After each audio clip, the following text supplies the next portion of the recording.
Բարև ձեզ հարգելի հայրենակիցներ, ուղի եթերում Նոյան Տապանն է, տաղավարում հյուրընկալել եմ Ազգային ժողովի քաղաքացիական պայմանագիր խմբակցության պատգամավոր Ալխազ Ղազարյանին։ Մեր հետևորդներին հիշեցնեմ, որ Նոյան Տապանի ուղի եթերները կարող եք դիտել Նոյան Տապանի պատրոնում, Facebook-յան եւ YouTube-յան էջերում։ Բարև ձեզ Տիկին Ղազարյան, շնորհակալ եմ Նոյան Տապանի հրավերն ընդունելու համար։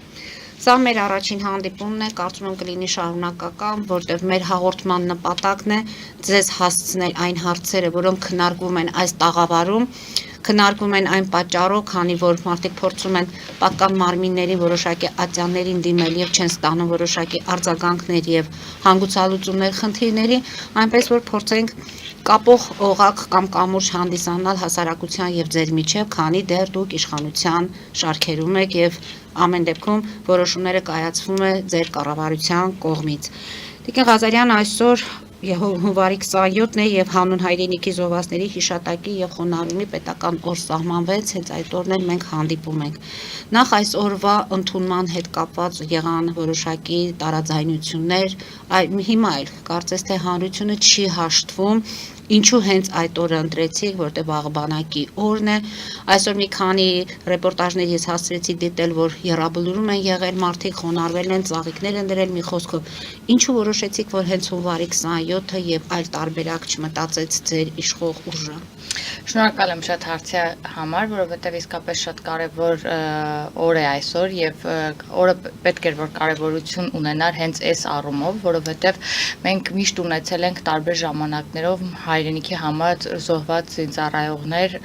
որոնց համար կոնկրետ օր երբևէ չենք ունեցել մեր ուրացություն տարվա մեջ եւ պետք է ասեմ, որ այս օրվա նշանակությունը հենց կապված է իրենց ծառայության հետ։ Այդ իսկ պատճառով բանակի օրվանից մեկ օր առաջ նշում ենք հիշատակի օրը, այնուհետև բանակի օրը որպես արդեն ավելի ուրախ միջոցառում, ոչ թե որ երկուսը միասին միացվեր։ Նշանակվել եւ սկսել է քննարկումները օրվա շուրջ, քանի որ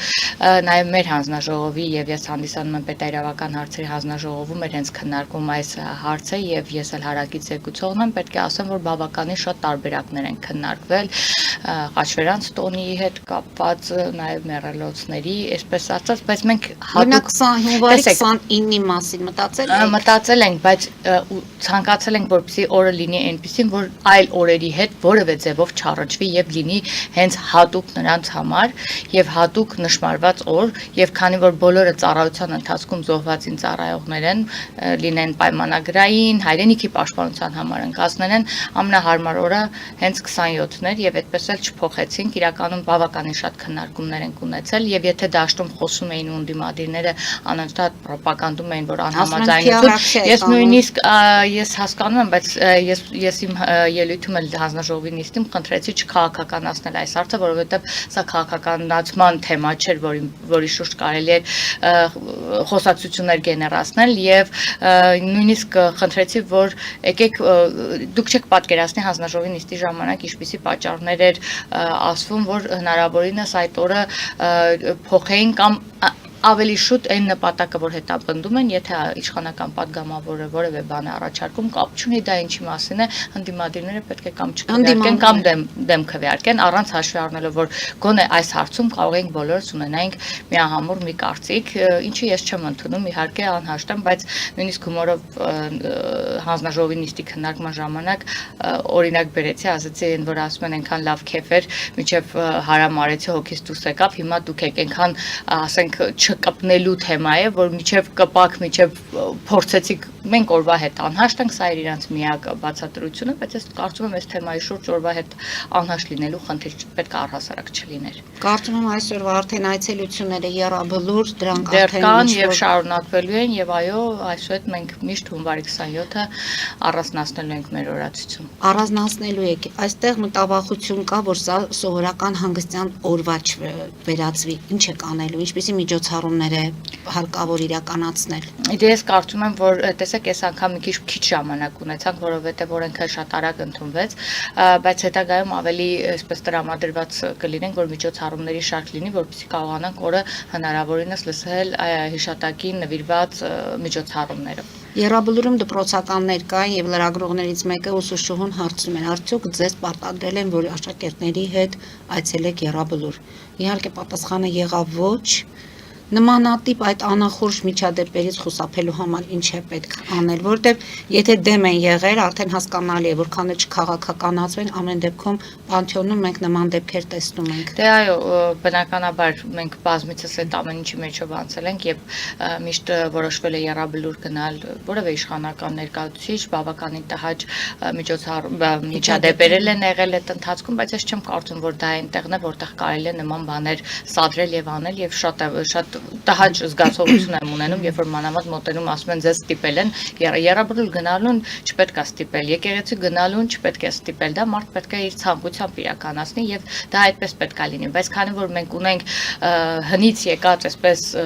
ամեն մարդ ոնց որ իր արշինով է չափում, չեմ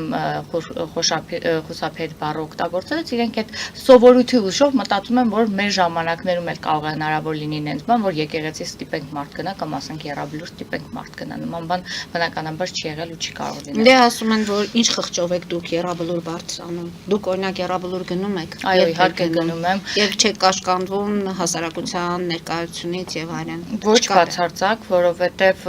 այդ տղաները ընկել են այսօր, որ Հայաստանի Հանրապետությունը գոյություն ունենա, որպեսզի Հայաստանի Հանրապետությունը խաղաղ լինի,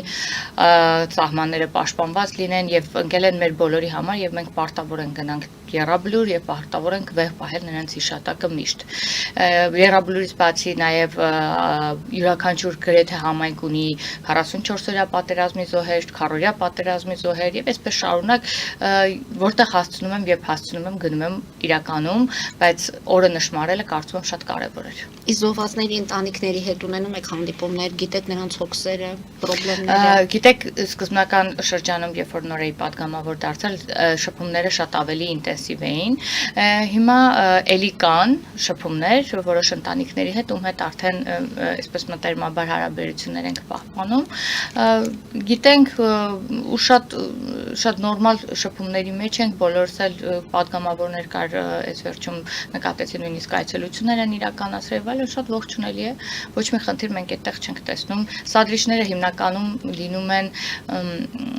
հատուկ պատրաստված մարդիկ, ես այդպես եմ հասկացել, որովհետև շատ քիչ եմ հանդիպում իսկապես ծնողների, որ այդ հոգեվիճակում են, եկեք չմոռանանք, որ այս նախագծի հեղինակներից մեկը հենց 44-օրյա պատերազմում զոհվածի հայր Գեգամ Նազարյանն էր, ում դե հիշում եք 21 թվականին եւ հիշում եք հիմա, երբ ամեն ինչ արդեն մարդը հույզերից դուրս գալով, հասկանալով եւ ամեն ինչ հենց այս հեղինակներից մեկն էլ Գեգամ Նազարյանն էր, որին էլ մեղադրեցին որոշ իհարկե բնականաբար մեղադրեցին եւ այլն, ինչը շատ տհաճ է։ Ամեն դեպքում այս տարի ասացիք, որ շատ հապճեպ է եղել որոշումը միջոցառումների կազմակերպման եւ այլն, հուսանք, որ հաջորդ տարի արդեն խորհուրդ կունենա, որտեղ դրա եթե մենք ուզում ենք դրանով մեր երիտասարդ սերունդին դաստիարակել եւ նրանց հիշեցնել, թե ում ենք մենք պարտական եւ իրոք մենք յուրաքանչյուրս պարտական ենք այդ տղաներին։ Այո, այնպես չի, որ սրանք ձևական խոսքեր են եւ պատերազմի վտանգը դեռ միշտ էլ մեզ համար կա, որքան էլ ասում են գնում ենք դեպի խաղաղության, հաշվի առնելով այն աշխարհակաղակական իրադարձությունները, որ տեղի են ունենում։ Տիկին Ղազարյան, այս հարցի հետ կապված մենք կհետևենք զարգացումներին, գուցե ժամանակին ինչ-որ փոփոխություններ կարվեն, գուցե ժամանակին այլ առաջարկներ կլինեն, ամեն դեպքում ողջունելի է նման որոշումը։ Հիմա անդրադառնանք, թե ինչ է կատարվում մեր ներքաղաքական կյանքում, որը շատ արագ է փոխվում եւ դուք վստահ եք, որ վերարտադրվելու եք։ Քաղաքացիական պայմանագիրը ըստ ձեզ ունի մեծագույն շանսեր նորից վերարտադրվելու։ Հիմա այսօր մի փոքր անկեղծ լինենք։ Իրոք դաշտում դուք չեք տեսնում այն մեկին, որը կլինի հավասարը ձեզ հավասարի որպես հակառակորդ։ Եկեք անկեղծ իսկապես նայենք դաշտին քաղաք։ Քանի որ մեր լրատվականը ոչ մի ուժի չի սպասարկում, դրա համար կարծում եմ, որ մեր հարթակում այդ անկեղծությունը եւ ձեզ կօգնի եւ հանրությանը։ Շնորհակալ եմ շատ։ Եկեք իսկապես անկեղծ ու կողքի հայացքով նայենք քաղաքական դաշտին այս պահին։ Ովքեր են օրակարգ թելադրում այս պահին քաղաքական դաշտում։ Իշխող մեծամասնությունը կարելի ասել եւ բնականաբար անմրցելի պայմաններ է ստեղծել մյուս ընդդիմադիրների նկատմամբ։ Երբ որ նայում ենք մյուս ընդդիմադիրներին, կարծես բոլորը միշտ այս բառից խուսափում են, բայց նախկիններն են ու նախկինների այսպես արբանյակները, ովքեր տարիներ շարունակ եղել են ու հնարավորություն ունեցել են երկրում մի բան փոխելու, բայց տարիներ շարունակ մեր երկիրը իրենց ձեռքում, չգիտեմ, ինչ էր վերածվել ուղղակի, ոչ կարողացել էին նորմալ դիվանագիտությունը ապահովել, որպեսզի խաղաղություն լիներ երկրում եւ պատերազմի վտանգը չլիներ ու վերջում էլ պատերազմը չլիներ, ոչ կարողացել են որևէ ենթակառուցվածքներով երկիրը բանանել, վերականգնել, նույնիսկ այսօր առավոտյան շատ պատահաբար մի տեսահոլովակ, երաշտական տեսահոլովակ 3 երեկոյան էր, երբ տանն էի, նկատեցի ճանապարհներն էին նկատած Հայաստանի, միշտ մենք ասում ենք, խոսում ենք ասֆալտներից, բայց դա էլ է ենթակառուցվածք։ Վարչապետը երեք խոսեց, թե ինչքան ավտոճանապարհային վթարներից զոհերի թիվ է կրճատվել, որովհետև ինչքան էլ մեքենաները ավելացել են, բայց մենք բավականին լավ արդյունքներ ենք գրանցում։ Այս ամեն ինչը բավականին ծանր աշխատանքների արդյունք է, որը որ մենք նոր ենք ունենում ու այսպես ասած ուրախանում ենք այդ ամեն արդյունքի վրա, երբ որ դա գեներացնում ենք։ Այդ պատճառով ես չեմ տեսնում այնպիսի մի ուժ, որ կկարողանա այլ բան առաջարկել կամ կկարողանա գոնե համեմատվել այն արածի հետ, որը արվել է։ Ես երեք էլ արդեն ունեցել կողքին պատերազմի եւ Արցախի հանձնումը ձեր իշխանության օրոք։ Ես սխալ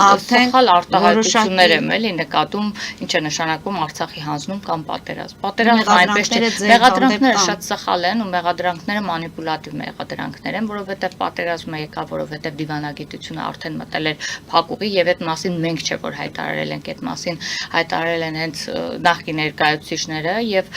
հետեւաբար դա անխուսափելի էր կարծես այդ պահին։ Եվ պատերազմը եղավ, պատերազմին մասնակցեցին բոլորը եւ ինչքան էլ փորձենք այդ ամեն ինչը չեն կարող այդ ամեն ինչի մասին այսպես չբանանենք, բայց ամեն դեպքում այսօր ունենք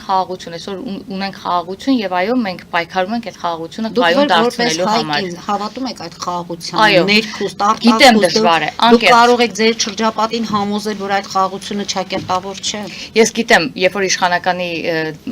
մոտից լսում եք, որպես իշխանության ներկայացուցիչ մտածում ենք մենք մեր այսպես բանն ենք առաջ տանում, բայց այո ես հավատում եմ, որովհետեւ ես նաեւ սահմանամերձ գյուղերում եմ լինում եւ խնդրում եմ էլի սահմանամերձ գյուղերից հարցնեք տարբերությունը սահմաններում այսօր եւ օրինակ օգոստոսի այդ պայմանագրի կնքումից առաջ հստակ տարբեր է ռետորաբանությունը, եթե նկատում եք, ինչքան սկզբից ագրեսիվ ռետորաբանություն էր հնչում նաեւ հարևան երկրից, բայց դա էլ է նվազել։ Այսինքն մենք քիչ-քիչ նվազել է, բայց չի վերացել։ Նվազել է, բայց այո, նվազել է։ Իհարկե բնականաբար ինչ խոսում եմ անկեղծ եմ խոսում եւ ինչ խոսում եմ զգալով եմ խոսում, որովհետեւ ես կարծում եմ, որ քաղաքացին պետք է այդ անկեղծությունը նույնիսկ հարցազրույցներից այն կողմ զգա եւ ես կարծում եմ հարցազրույցներից մեր քաղաքացիները հենց այդպես էլ զգում են, դրանով կարող եք վստահ լինել։ Այո, ես անընդհատ հարցումներ եմ անում, անընդհատ հետաքրքրվում եմ, 1 տարի կրակոց չի եղել, 1 տարի խաղաղություն է եղել եւ դա պետք է շարունակել։ Մենք ոչ մեկս չենք ասում, որ բանա, այտենց վերջ բոլորս մեր խոսքում ասում ենք, այո, խաղաղությունը պետք է փայփայել, խաղաղության մասին պետք է հոգ տանել, քայլ անել, անընդհատ անտրտունջ քայլ անել։ Եվ այս համատեքստում շատ կարևոր եմ համարում, հիշում եք, որ մի 2 ամիս առաջ նույնիսկ այնտեղ պահվող անձանց մասին էին խոսում, որ դուք չեք զբաղվում նրանց բանով, այո, չեք խոսում, չեք զբաղվում ռոպագանդային սարքել, բայց այսօր 3 առաջի օրն էր նույնիսկ այնտեղից վերադարձած Գևորգ Սուջյաններ ուղիղ եթերով կամ տեսահոլովակ էր ինչ որ նկարել եւ նկարագրում էր այն ամբողջ ընթացքը, որ կառավարությունը ինչ արի, մենք չենք ասում։ Դա է տանձն է ասում, ընտանիքի կողքին լինելը, այդ բոլորը աշխատանք են, որոնք որ պետք չի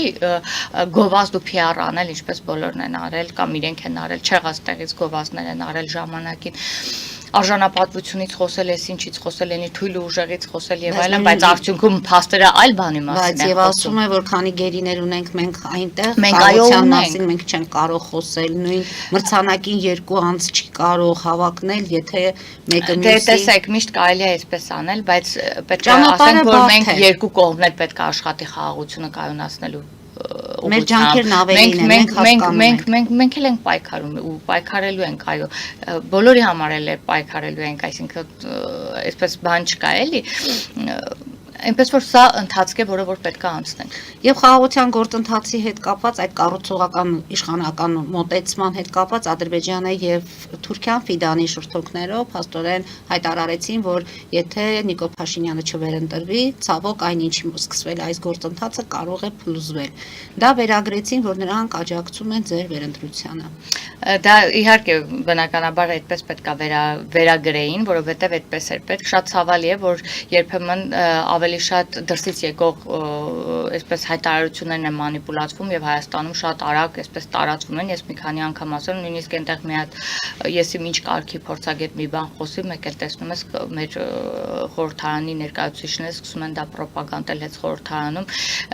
Շատ վատ եմ նայում այդ ամեն ինչին։ Իրականում այո, երկու երկրների ջանքերն պետք է խաղաղությունը կայունացնելու համար, բայց մենք տեսնում ենք նաև, որ այսօր քաղաքական դաշտում գալիս են մարդիկ, ովքեր ընդհանրապես այդ խաղաղության գործընթացը չեն ուզում շարունակել։ Իրենք ասում են, շատ լավ է խաղաղությունը, բայց մենք պետք է վերաբանակցենք, մենք այսպես անենք, մենք այնպես անենք, դա նշանակում է, որ նրանք ընդհանրապես խաղաղություն չեն ուզում, որովհետև եթե լինի խաղաղություն, նրանք ոնց են իշխանությունը պահել 30 տարի շարունակ անընդհատ այդ պատերազմի վտանգը թափահարելով, անընդհատ որ մենք այսպես ենք անում, որ պատերազմ չլինի, այս պահին նրանք անելու ոչինչ ու ասելու ոչինչ չունեն։ Այսօր դրա համար նրանք օրակարգ չունեն առանձնապես քաղաքացիների ներկայանալու։ Թե օրակարգ չունեն, բայց նրանք համարվում են ձեզ հակառակորդ ուր քաղաքական ուր, եւ դրանում էլ են ձեզ հանրությունը դրանում էլ է ձեզ մեղադրում, որ ինչու նրանք մինչև այժմ, եթե նախկին են քրեական գործեր կահարուցված եւ այլն, ինչ եք այդքան մեղմ, թեև ոմանց հանդեպ այնքան ձեր մոտեցումները հանդուգն է, որ այսպես ասած նրանք դառնում են արդեն քաղաքական դա իրենց մոտեցումն է, ընդհանուր առմամբ այո, եթե կողքից նայում քաղբանտարկյալներ են դառնում, քաղբանտարկյալների մասին բավականին շատ են խոսել, ես չէի տեսել, որ չէ, եկեք տեսեք ում են իրենք քաղբանտարկյալ անվանում մարդիկ, որոնք ահաբեկչություն են կազմակերպել, ասենք, եթե թույլ տային, որ ահաբեկչությունը, այսինքն դե մենք հանրությունը պետք է հասկանալ որն է այս հանրության Ես էլ եմ ասում, հանրության մեջ այդ ասիկը որ ձևավորվել է, անկեղծ եմ ասում, ես միշտ մտածում եմ իմ մեջ ինչու հանրության մեջ այս կաղծիքը այս լիարժեք չեն կարողանում ճիշտ աղբյուրներից օգտվել ու այ մարդ գրած բաներ կան, վկայություններ կան, որոնք փաստացի այդ ամեն ինչը ապացուցում են, էլի ահաբեկչության փորձ, եթե դա լիներ, կասեին, ահա իշխանություն չկա, թույլ տվեցին ահաբեկչություն տեղի ունեցավ, հիմա կանխել ենք, հիմա էլ հակառակ բանն է, չեն հավատում, որովհետև տարիներ շարունակ այս մարդիկ խաբված են եղել։ Մինչև հիմա մենք ընտրությունները ինչքան թափանցիկ ու արդար ենք իրականացնում, նույնիսկ ընդդիմադիրները բողոք չեն ունենում, բայց այն օրը դիտորդական առաքելության վերաբերյալ, որպեսզի կանոնակարգվի այդ առաքելության աշխատանքները, նրանք բոյկոտեցին դուրները չէ, որովհետև իրենք գիտեն, որ իրենք կյանքում չեն կարողանում հաշտ գնան ընտրությունների, արդար ընտրությունների, չեն կարողանում։ Ես երեկ էլ եմ ասել, մի լավ բան են կարել, որ այսօր ընդդիմությունը մարզերա գնում ժողովրդին մոտիկից տեսնում, թե չէ ժամանակին ով էր ժողովրդի երեսը տեսնում կամ խոսում ժողովրդի հետ։ Շատ լավ է, թող գնան, թող ժողովրդի հետ հարցերը, եթե կկարողանան ապահովել այնպիսի ներկայություն, հիասթափության եք ուղարկում մարզեր, նպատակը ձեզ դա է։ Դե երևի թե եթե իրապես կարողանան իրենց մեջ ուժ գտնել եւ մենակ իրենց համախոհների հետ հանդիպել իրապես Հայաստանի Հանրապետության բոլոր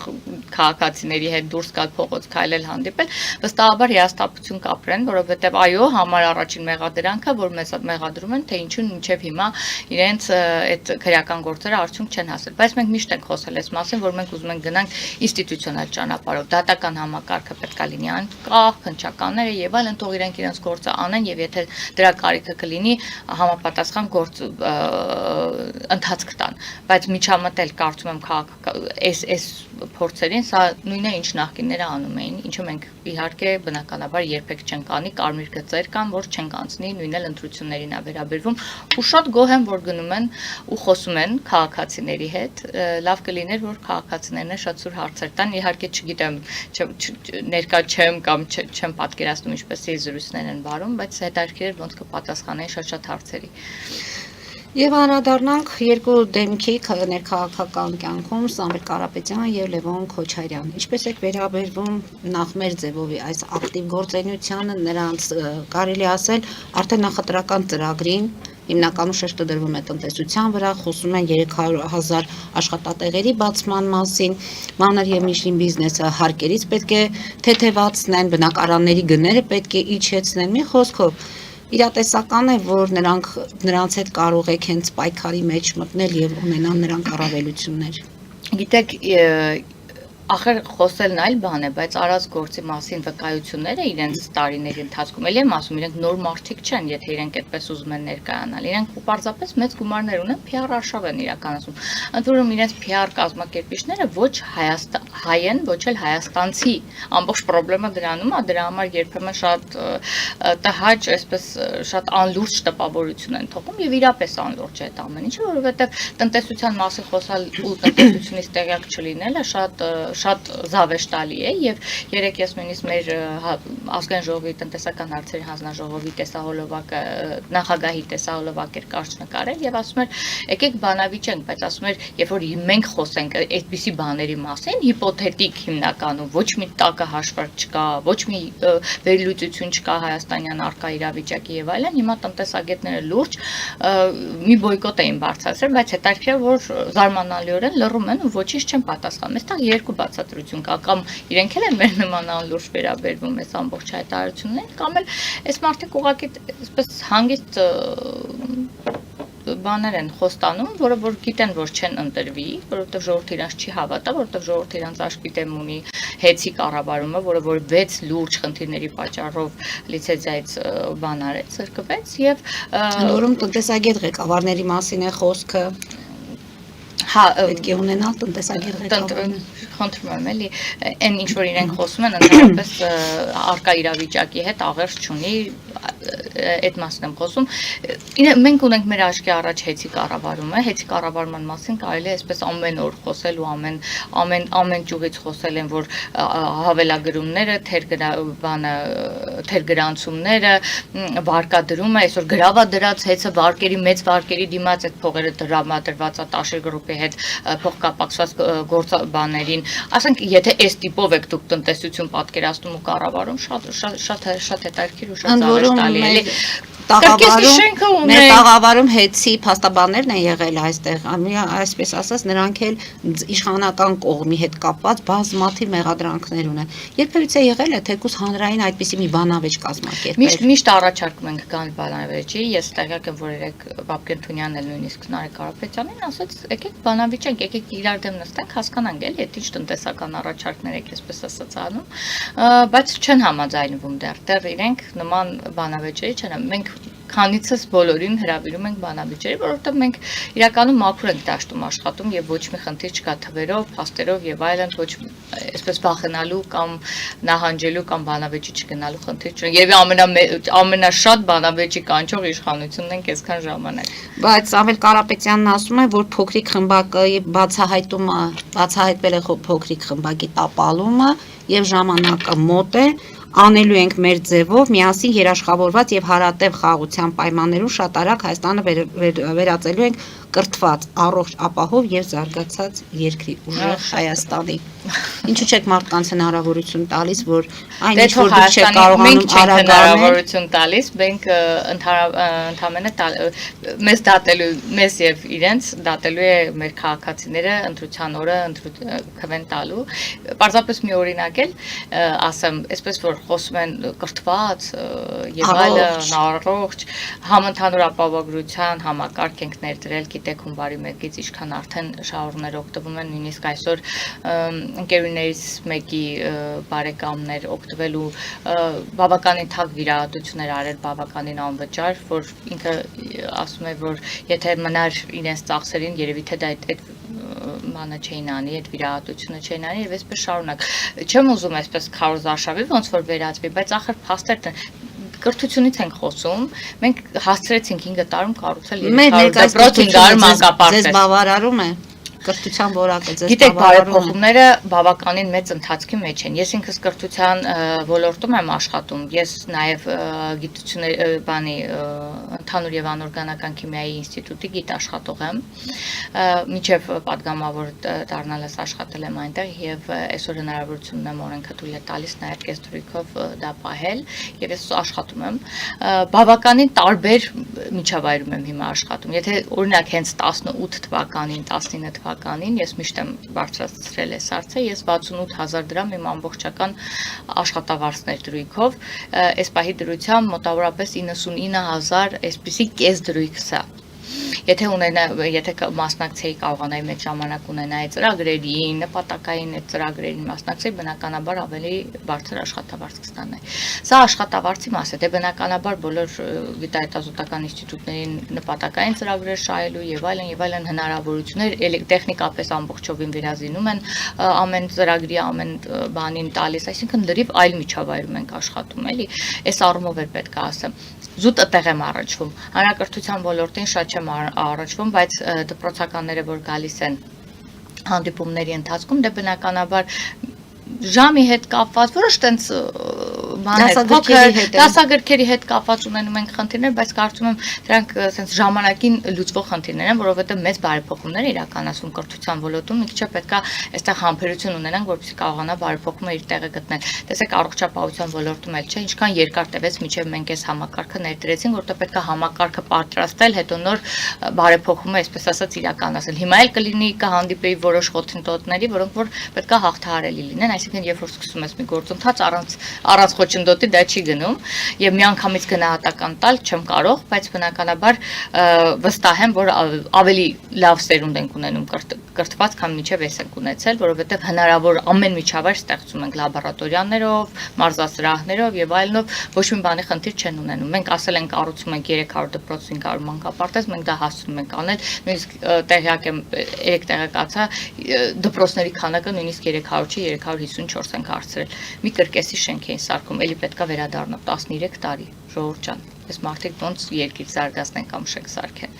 Փող ունենալը դեռ չի նշանակում երկիր, դա բիզնեսմեն ես, կարող ես ներդրում անել, խնդիր չկա։ Ներդրումային մեծ հնարավորություններ է, բացահայտվեց նաև էկոնոմիկայի նախարարն խոսեց, թե ինչքան ներդրումային ծրագրերի համար են նաև դիմել, աջակցություն ստացել պետությունից, անեն, թող անեն, ոչ մեկ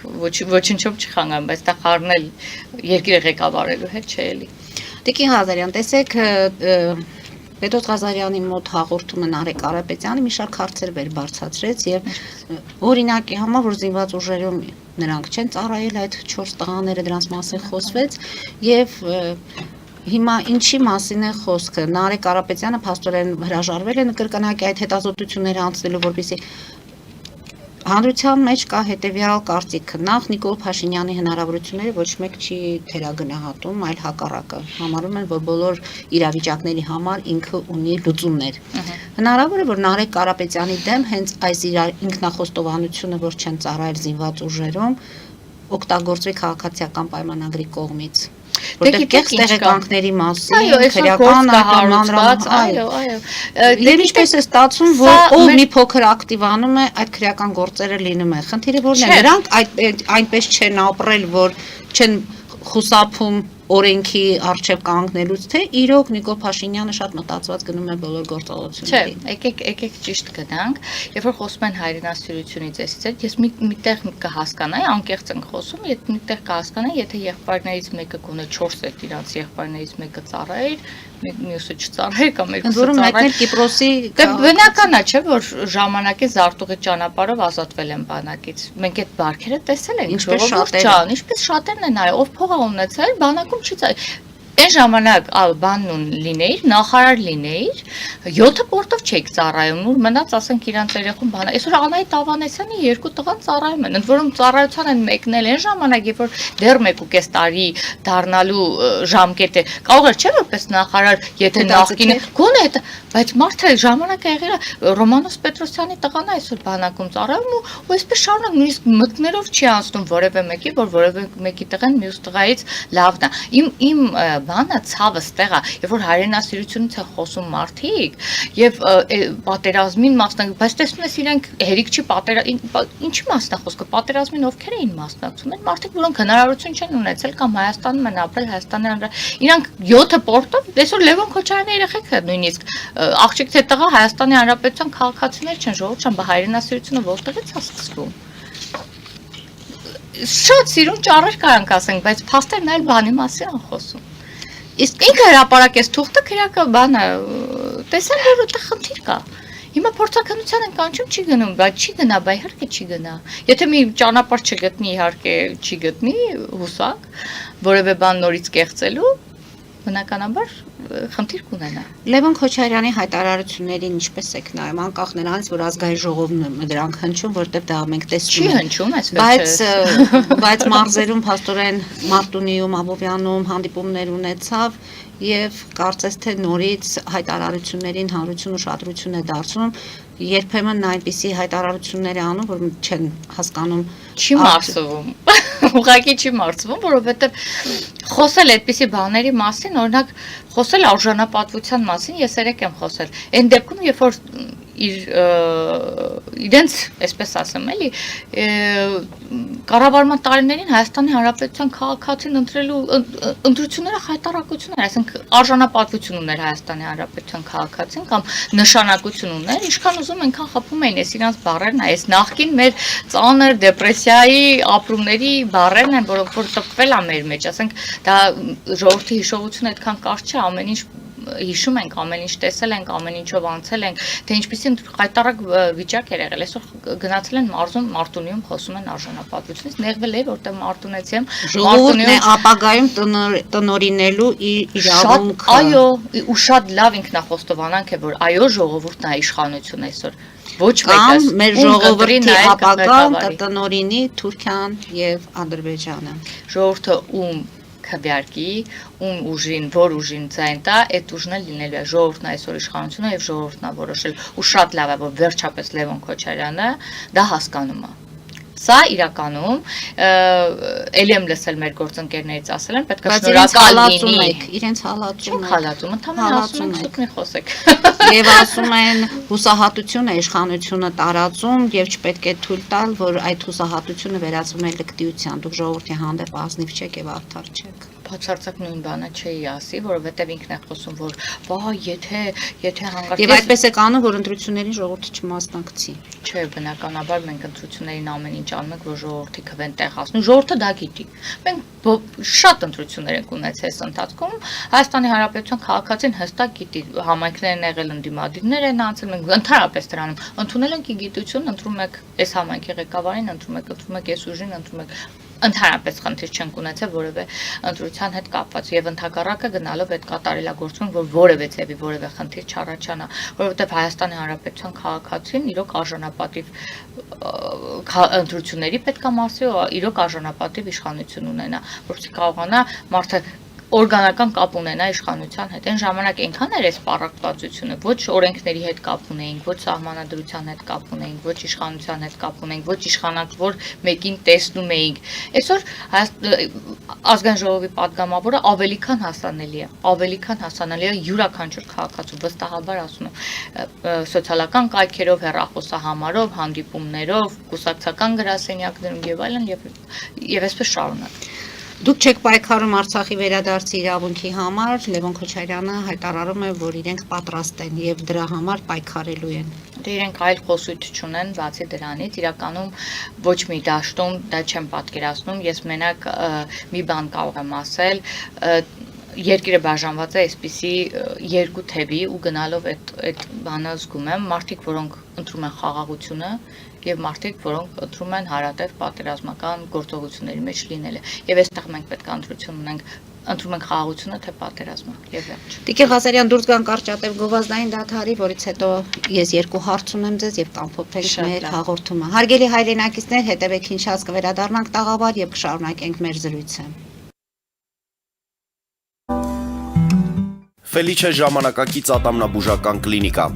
Այստեղ հարմարավետությունն ու խնամքն առաջնային են։ Այստեղ կիրառվում են ատամնաբուժական ամենաժամանակակից տեխնոլոգիաներ, ճշգրիտ ախտորոշում, արդյունավետ բուժում, նուրբ փորձառություն եւ անհատական մոտեցում։ Սկսած սովորական մանրուքներից մինչև առաջադեմ ընթացակարգեր, այստեղ դուք գտնվում եք բարձր որակավորում ունեցող եւ փորձառու ատամնաբուժական մասնագետների ձեռքերում։ Մեր բարեկամական եւ հյուրընկալ անձնակազմն այստեղ է յուրաքանչյուր այցը հաճելի դարձնելու համար։ Ֆելիչե, ձեր առողջ եւ ամենաերջանիկ շպիտը սկսվում է այստեղից։ Եկեք եւ բացահայտեք նորարարության փորձագիտության եւ կարեկցանքի կատարյալ համադրությունը։ Վաճառվում է գերմանական հնաոճ դաշնամուր 1892 թվականի արտադրության ֆոն Մուլբախ, գտնվում է գերազանց վիճակում, գինը 15000 ԱՄՆ դոլար, հեռախոսահամար 094 115 310։ Երևան փոստը Գրանադայի ուզում, տեղեկացնում է։ Դրամական փոխանցումներ 1%-ով, օդանավով 1 պաունդը 2.99, նավով ուղարկեք 1 արկղ, երկրորդ արկղը անվճար, ավտոմեքենաների փոխադրում անհավատալի արժեքներով, ինչպես նաև կահույք և մեծ չափի բեռների փոխադրում։ Ջաքփաթ հագուստի խանութը երկրորդ մասնաճյուղն է բացել Գլենդելի սրտում, որտեղ կարող եք ձեռք բերել եվրոպական եւ ամերիկյան ընտիր հագուստեղեն, կոշկեղեն, աքսեսուարներ, պայուսակներ ամենահարմար արժեքներով։ Նաեւ կարող եք ցանկացած ապրանք պատվիրել եւ ձեռք բերել կարճ ժամանակում։ Ջաքփաթի Գլենդելի հասցեն է 1135 North Pacific Avenue, հեռախոս 818 813 2252։ Ջաքփաթ հագուստի լավագույն կենտրոնը Գլենդելում։ 60-ից ավելի ճանաչված եվրոպական բրենդների ինքնատիպ, չկրկնվող եւ մատչելի ընտրանին Fortuna Home and Country House խանութ սրահում։ Նորավոճ սպասք եւ կահույք հորեկա բնագավառի համար, տեքստիլ տնտեսական ապրանքներ, ամեն ինչ գեղեցիկ կյանքի համար։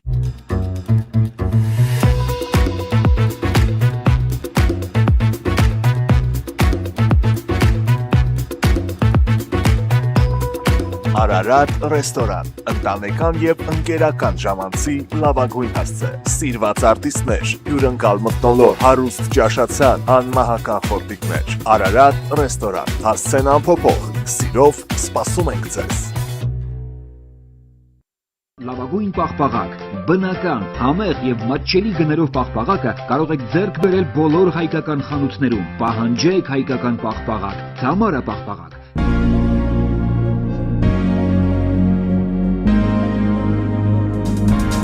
Տպագրեք ձեր գիրքը Նոյան տապան տպագրատանը, ինչպես նաև թերթեր, ամսագրեր, բուկլետներ եւ այլն։ Հասցեն քաղաք Երևան, Իսահակյան 28 առաջին հարկ։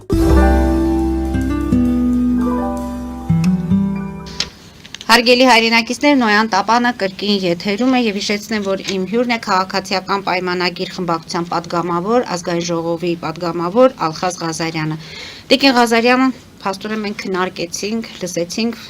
եւ ինչպես ասում են, ամեն ինչ շատ լավ է, որտեղ իշխանությունը հանրժողովրդի է աշխատում, իշխանությունը հաջողություններ է գրանցում, դուք մեր խոստացած խաղաղությունն եք բերում, բայց ես ունեմ շատ բայցեր։ Այս տաղավարում հենց ձեր աթոռին նստում են մարդիկ, ովքեր բողոքում են իշխանություններից, բողոքում են անտարբերությունից, բողոքում են ոչ ճիշտ համակարգային բարեփոխումներից կամ փոփոխություններից։ Տեսեք, դուք առողջապահության ապահովագրության մասին խոսեցիք, ընդունելի, ողջունելի փաստ է, բայց ես մոտարապես 10-15 օր առաջ մի մոր նամակի արձագանքեցի, ով բողոքում է, այսինքն գիշերը օգնության ճիչ, այսպես կարելի ասել, համացանցում աղջիկը կոմայի մեջ էր եւ գնում են պոլիկլինիկա, սարքը չի աշխատում, շաքարային դիաբետիկով երեխայի մասին է խոսքը, ասում են գնացեք հետո կգաք։ Պատասխանը կոմայի մեջ է երեխան։ Խնդիրը հետեւյալն է, դեռ 2014 թվականից Նոյան տապանը այս երեխաների հետ կապված մեծ պայքար ունեցավ եւ հասանք նրան, որ անվճար դեղորայքսպրիսներ, տեստեր եւ այլն, հիմա երբ երեխաների 18 տարին լռանում է, նրանք արդեն մատնվում են անտարբերության կամ ունենում են հաշմանդամության կարգ, որը թույլ է տալիս նորից անվճար օգտվելու կամ չեն ունենում եւ ծնողները ցայտնոտի մեջ են, որտեղ այն ինչը օգտագործում են երեխաները առօրյայում դրանք բավականին թանկ են եւ այդ գումարը չի լինում։ Ես հաղորդումից հետո ձեզ կհանձնեմ Ալին Աղաջանյանի նամակը, որ դուք տեղյակ լինեք, թե ինչի մասին է խոսքը եւ նրանք այլևս չեն լռելու, որտեղ երեխաների ճակատագիրն է, պետք է հարցը լուծումը գտնել։ Այս հանձնաժողովների հետ կապված են ունենում միջադեպեր, նույնիսկ ծնողների միջև ով հարում է իշխանական կողմի ավելի շատ արագի լուծում իր հարցերը։ Ես այս խնդիրներ եմ բարձրացնում, որոնք նամակներ են գրվում աշխատակազմի վարչապետի նամակները չեն հասնում։ Արսեն Թորոսյանն է այս խնդրից տեղյակ։ Շատ հարցերում օգտակար է եղել, համենայն դեպս համակարգային փոփոխության մասին է խոսքը, որ 18+ արդեն երեխաները, ովքեր շաքարային դիաբետ ունեն, նրանք պնդում են, որ կյանքի որակը չի լավանում, գնալու խնդիրներ։ Մի խոսքով, այս նամակը ես ձեզ կփոխանցեմ, Երկրորդ նամակը, որը կուզեի խոսել, դատաիրավական համակարգի մասին է խոսքը։ 12 տարվա սպանության գործը կոծկվում է, ամեն դեպքում խուսափում են, ընդդիմադիր թե ընդդիմադիր պատգամավորները այսքան ժամանակ չփորձեցին ծնողի լսել, ընդ որում ասեմ, որ խոսքը Ռուզանա Դանալյանի որդու 27-ամյա որդու սպանության մասին է։ Նիկոլ Փաշինյանը նախքան վարչապետ լինելը այս գործից տեղյակ էր, լսել էր, եւ Ռուզանա Դանալյանը այն կինն է, ով առաջինը հանրապետականների այս կուսակցական գրքույկը պատրեց Բաղրամյան 26-ում, այսինքն առաջինը որ ոտքի կանգնեց, եւ մայր, ով վաստակաշատ լեզվի գրականության մանկավարժ է եղել Գյումրիում, այսօր սովորել է իրավաբանություն, որ իր տղայի գործը հասցնի արդար լուծման։ Այնպես որ եկեք այսպես պայմանավորվենք, մեր տաղավարում խնդիրները, որոնք կուտակվում են եւ չեն հասնում վերևներին, ընդ որում Ռուզանա Դանալյանի նամակում կա գլխավոր դատախազի վերաբերյալ իր տեսակետը, կարծիքը, այնպես որ ես կխնդրեմ այս նամակները վերցնել, ուսումնասիրել եւ տեսնել, թե ինչու խնդիրները չեն լուծում։ Սա ամեն դեպքում ձեր վարկանիշի հետ էլ է կապված։ Շնորհակալ եմ շատ, իհարկե Որում այստեղ կարող եմ ասել արցախցիները նույն այս խնդիրը, Նորագավիթի բնակիչների խնդիրներ 3 պատկերացրեք այնպես չէ էլի, որ այս բարեփոխումների մասին իհարկե բնականաբար ես ինչպես խոսեցի, յուրաքանչյուր ոլորտում էլ հսկայածավալ բարեփոխումներ են իրականացնել, բայց կան խոչընդոտներ, լինում են խնդիրներ, լինում են նամակներ քաղաքացիներից, շատ ենք ստանում տարբեր ոլորտների, դատաիրավական կլինի, սոցիալական հարցերով կլինի, տարբեր ոլորտներում։ Եվ սկսում ենք աշխատել այդ ուղղությամբ, այսօր այդ դատական պրոցեսների երկար լինելու, թուշակառու խնդիրները, բոլորը լինում են, մեզ էլ են հասնում։ Տեսեք, դուք ասացիք չի հասնում տեղ, բայց ասացիք Արսեն Թորոսյանը տեղյակ, այսինքն այնպես չի, որ չի հասնում տեղ, կամ ինչ-որ միջուկ չի կամ ինչ-որ չէ, հասցեագրվում է, հիմա պետքա հետևից գնալ, ես միշտ գնում եմ հետևից, տեսնեմ միջև ուր ենք հասնում, բայց կան խնդիրներ, օրինակ դատաիրավական process-ի եւ դատերը այնքան երկար են տևում, վաղը ժամկետ է անցնում եւ այլն, այո, շատ ծանոթ խնդիր է, որի ուղղությամբ մենք այսօր աշխատում ենք ու հնարավորն է նույնիսկ այս տարվա սկզբին միջոցառում ունեցանք, որպեսզի կարողանանք հնարավոր այդ դատական process-ները կրճատել եւ այդ ուղղությամբ արդեն մի քանի օրենսդրական փոփոխություններ իրականացվել են, ժամկետներ են դրվել, որ յուրաքանչյուր քաղգործ, վարչական գործ եւ այլն քրեական գործերի վերաբերյալ է, որպեսզի կարողանանք այդ ժամկետները հնարավորինս սեղմացնենք, որպեսզի այսպես ուշացած դատավարությունների ականատես չլինենք։ Իհարկե շատ ակնհայտություն օրինակ ասեցիք, որի հետ մենք բախվել ենք ու շարունակում ենք բախվել։ Կուրենք դատավորների ծանրաբեռնվածություն շատ, որ հնարավորինս հիմա էլեկտրոնային եղանակներով ենք ուզում թեթևացնել, որպեսզի նման գործերը հնարավորինս արագ առաջ գնան։ Բավականին շատ խնդիրներ են լինում։ Զուտ նախընտրական խոստումներ, չէ, մենք արդեն օրենսդրությունը ընդունել ենք, ունենք արդեն վիճակագրություններ, թե որտեղ ինչքան են թեթևացել դատավորների աշխատանքը, ինչքան է ընթացք տրվել գործերին։ Պարբերաբար մենք այդ ընթացքը հետևում ենք, այսինքն սա նախընտրական ընդհանրապես ոչ մի բանի հետ կապ չունի, սա իրապես այն արդարությունը, արդարադատությունը, որ մենք ուզում ենք իրապես հասնենք Հայաստանի Հանրապետությունում, որ Հայաստանի Հանրապետության քաղաքացին միշտ է ունեցել։ Այդ ուղղությամբ ակտիվ աշխատանքներ են տանում սահմանադրության նոր բարեփոխումներով եւ այլն, վստահաբար հետագայում մենք նման այսպես երկար դատերի ականատես իհարկե քրեական գործերը օբյեկտիվ եւ սուբյեկտիվ պատճառներով լինում է, որ երկարում են, բայց հնարավորինս ամեն process օպտիմալացվում է այնպես, հիմա էլ են մտածվում այնպիսի օրենսդրական նախաձեռնություններ, որ կարողանանք դա հնարավորինս կրճատենք այդ ժամկետները։ Այս առումով այսքան խնդիրների մասին էլ առաջինի դեպքում, որ ասացիք, իրապես եթե Արսեն Թորոսյանն էլ տեղյակ է, շատ լավ եմ, որ Արսեն Թորոսյանը մեր նախարարներից Սուրանկյունն էլ է Կիրակի օր անդրադարձել այս թեմային, մենք շատ ենք անդրադարձել եւ հիմա եթե մամուլում էլ է այս խնդիրը բարձրաձայնվում եւ ծնողները չեն լռելու, մենք էլ այլ լրատվամիջոցն ենք, որ հարթակը տրամադրում ենք։ Խնդիր չկա, ես ինքս փորձեմ այդ ուղղությամբ հնարավոր երեխաների քանակը այդքան էլ շատ չէ, բայց ընտանիքները, ընդ որում ասեմ, այս ընտանիքները մարզերից են։ Մարզերում մանկական էնդոկրինոլոգի հաստիքը չկա, աշխատավարձը ավելի շուտ ցածրը չեն աշխատում։ Այստեղ մի քանի խնդիր կա, որ լուծելու դեպքում նամակը փոխանցեք, արցախցիների հարցերն են լինում այնպես, լինում են, այո, արցախցիների հետ էլ ինտենսիվ աշխատանքներ լինում են, կան այս պահին էլ իրենց բնակարանային ապահովման հարցերի շուրջ եւ այլն ստանում ենք դիմումներ, հարցեր, այնպես որ յուրաքանչյուր բարեփոխում էլ հանդիպում է իր խոչընդոտներին, որը որ ժամանակի ընթացքում հարթեցվում է։ Վստահաբար ասում եմ, օրինակ ես երկու նամակներն էլ ես չեմ ստացել, չգիտեմ ինչու ինձ ինձ չեն հասցեագրել, բայց ունենում ենք նամակներ։ Հիմա ես արդեն համոզված եմ, որ մեր հաղորդումից հետո ես էլի նամակներ կստանամ արդեն թոշակների հետ կապված, որտեղ դուք թոշակները փաստորեն մեծերին, մեծահասակներին դրել եք ընտրության առջև այդ հետ վճարի, հնարավոր է այդ հետ վճարի քաղաքականություն ինչ որտեղ քննարկվի եւ պարզապես մարդկանց թոշակները ավելացնել 10,000 դրամով։ Գիտեք, մենք քանի որ անցնում ենք ընդհանուր առմամբ անկանխիկ գործառույթների իրականացմանը եւ բոլոր տեղերում գրեթե այդ կանխիկ գործառույթները դուրս են գալիս, այդ իսկ պատճառով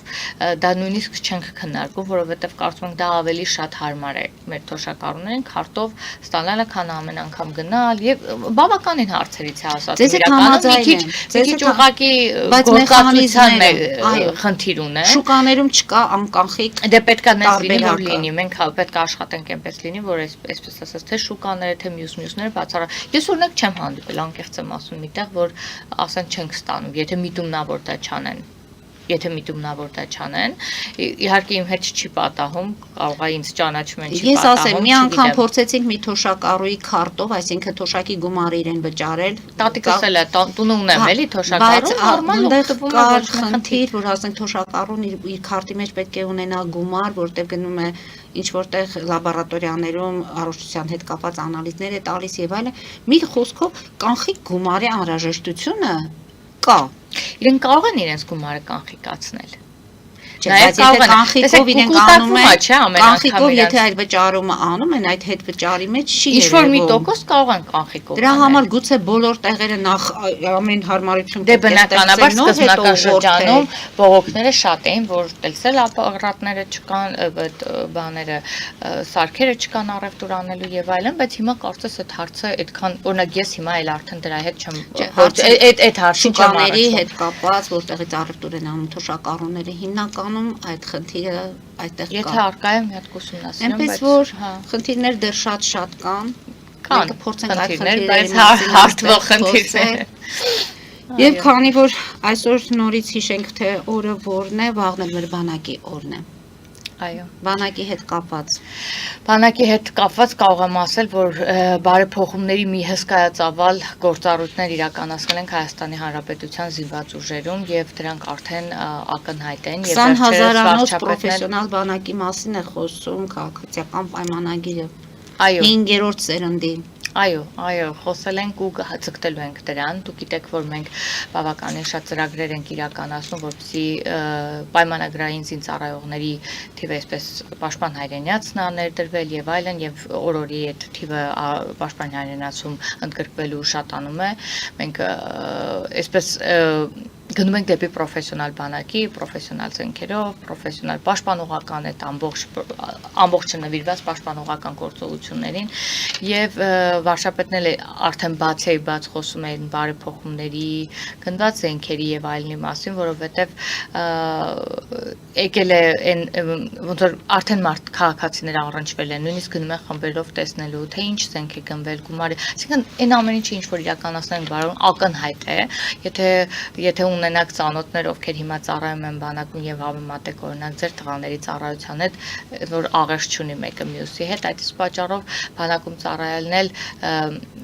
օգնում է, որպեսզի կարողանան մարդիկ հեշտությամբ իրենց երեխային բանակ ուղարկեն եւ երբևէ չմտածեն Հայաստանի Հանրապետությունից հանելու կամ քաղաքացիություն փոխելու մասին, ինչպես գիտեք վերջերս падգամավոր Հայկ Սարգսյանն էլ նախագծով էր հանդես եկել, որպեսզի կարողանան այն մարդիկ, ովքեր տարիներ շարունակ դուրս են եկել, ինչ պատճառներով օբյեկտիվ սուբյեկտիվ որ բանակում չծառայեն, այսօր դրսում են գտնվում, քրեական հետապնդումից հանենք, որպեսզի մարդիկ հետ կան եւ եթե կուզենան, ես շատ կցանկանայի, որ իսկապես ուզենան ծառայեն եւ ծառայեն ոչ թե